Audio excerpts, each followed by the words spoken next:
इतकी वर्ष या देशाची सत्ता ज्यांच्या हातामध्ये होती किंवा आहे ते ज्या उत्तर प्रदेशमधून निवडून आजपर्यंत आलेले आहेत, तिथला माणूस हा रोजगारासाठी बाहेर पडतो.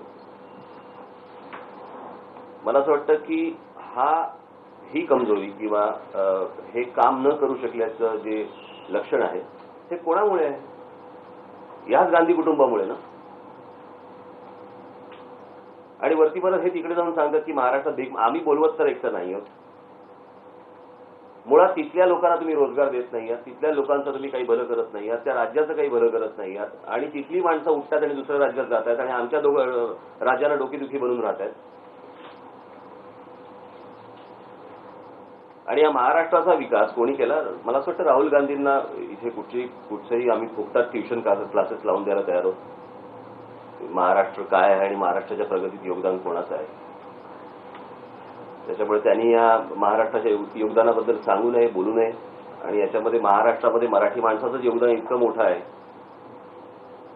तर हा सगळा इतिहास मला असं वाटतं एकदा त्यांनी तपासून पाहावा.